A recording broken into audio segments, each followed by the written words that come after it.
I wouldn't compare it to the luxury or the elegance of a Mercedes or a BMW or an Audi. But for what it is, at the price, I was really impressed. I think this one is something that would please almost everyone. Today we are driving the Peugeot 3008. Yes, SUVs and crossovers have been very popular the last couple of years. One of the more popular models are in the mid-size class, which includes the Honda CR-V, Toyota RAV4, Mazda CX-5, and the Subaru Forester.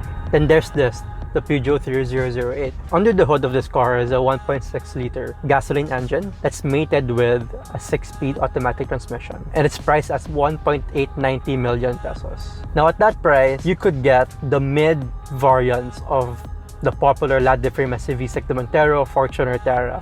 You could also opt for the mid-size crossovers and the CR-V, RAV4, Forester. But this one is made for very specific consumers who look for something more active, something more dynamic to drive, something more fun to drive, without compromising the practicality that you would need as a daily driver.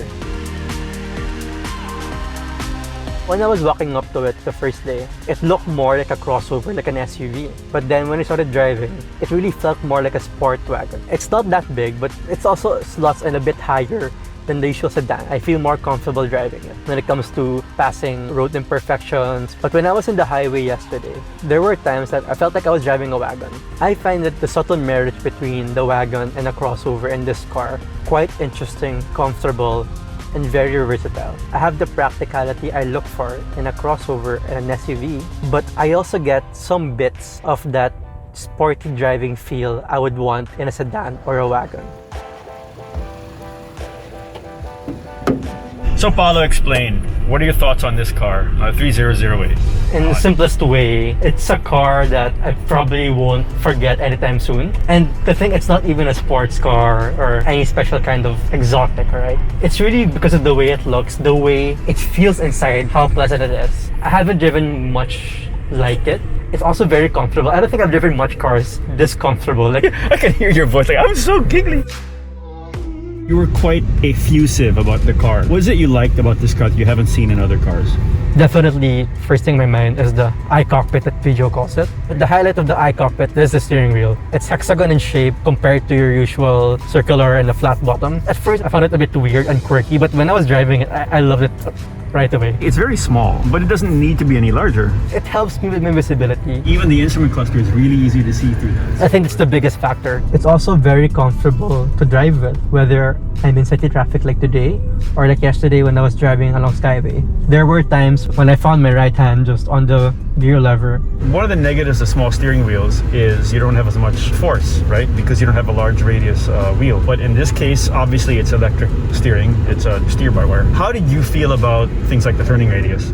I was in love with the turning radius. I know, isn't it great? I didn't want to say anything. Isn't it great? Because I drove the car in some narrow roads, in almost every road that I usually have to like make 3-point turns. I took it in one go. I know, isn't it great? I was so surprised. It's just so tight.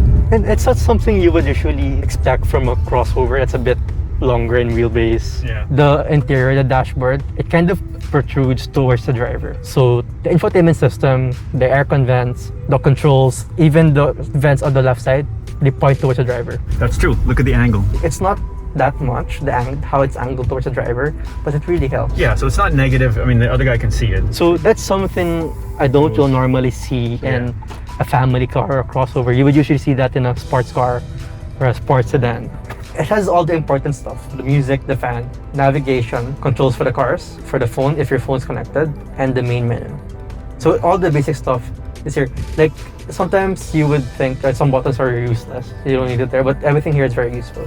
I used these two buttons so much, the music and the fan, and it's so easy. In some cars, you would have to go to the screen to go to the fan. Okay, I still like having knobs for the aircon. This is a good compromise though. It's better than going into there and doing that. Exactly. And then you're very quick to, you're right, you'd usually be hitting those two. Yeah, it has Apple CarPlay, but it does not have Android Auto.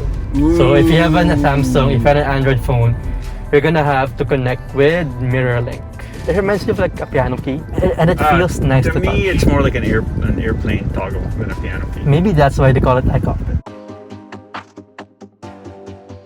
The all-digital instrument cluster has 3 modes. Right now we're at the minimum. You don't see any details on either side, but in the middle it's just the speed of the car in numeric form. The second mode is called personal. So this one has the kilometer range. Right now it's at 230. It also shows the fuel consumption in liters per 100 kilometers and then the engine speed. I find this one really cool. But my favorite one is the one called dials. It shows the speedometer and the tach. I really love this one. The rest of it is very crisp. It's very nice to look at. Okay, did you change the color on that thing? I haven't tried it. Turns out you can. I went to blue. Blue is bright blue. I like this one. It's either blue or copper.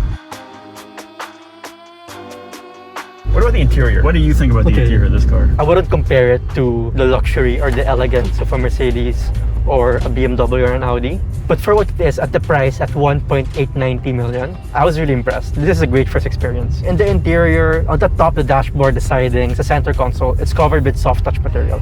And then you have these silver accents on the door, on the dash, on the center console. They're not tacky. They blend well with the dark black interior of the car. I actually find the dashboard design maybe a bit cooler than some of the Benzes I've tried. Everything's nicer than you expect it to be.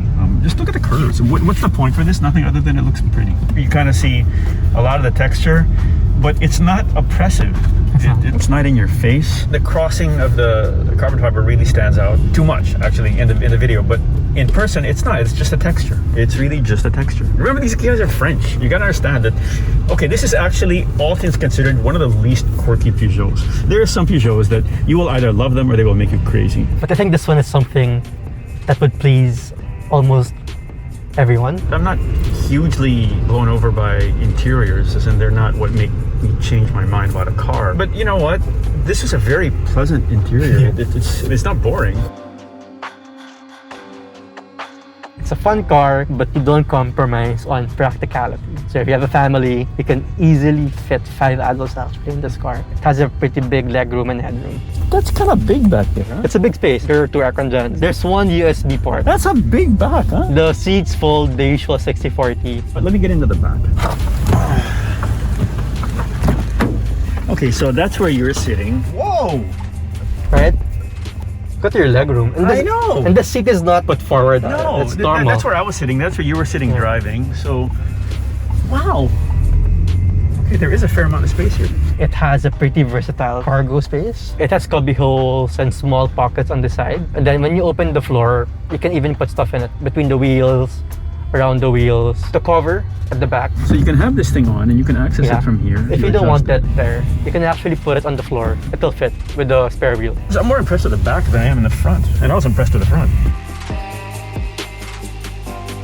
From 1.8, 1.9, whatever, this is a very pleasant choice. Yeah, because at that price, that's around the price of the mid-variants, popular mid-size ladder frame SUVs like the Montero, Fortuner, Terra. Which now go up to 2.4. Yes, if you want to go for top of the line. I think this competes more with the mid-size crossovers like the CR-V, RAV4, the Forester, and the CX-5. This one sits a bit lower compared to those cars. But in terms of drive, it's up there. So it's a bargain, right? Yeah. Okay, well, it'll come down to the same questions everyone has if you go anywhere away from Toyota and Mitsubishi and so on. It's like how's the service and so on. Peugeot's been around for a while. They're not exactly a new player, so... And I know they have a 24-hour service. Like, if you stall somewhere, someone will pick you up. That's cool. So that's young Paulo. For a while, we've had oddly quirky Peugeots that have come out, and they have their own technology and they have their own identity. And sometimes it's just, you know, we're going to do this because we're French. But here's one I think they got right. This is a really nice car. If you're the type that's worried about, let's say, resale value, you know, then you're obviously never going to leave Toyota, right? But if you're the type, which is increasingly the case, where you're going to switch cars every 3 years or whatever, and the argument is you just want a pleasant place to be, this is a really pleasant place to be.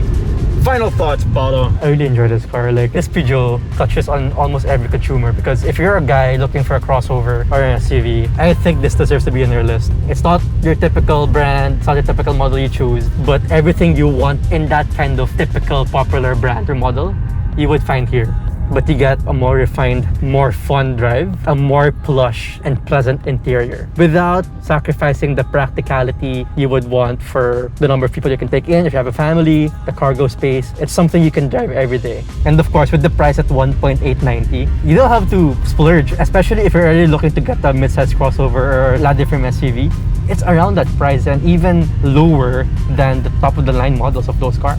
So thank you, Paolo. Thank you, everyone. See you again soon.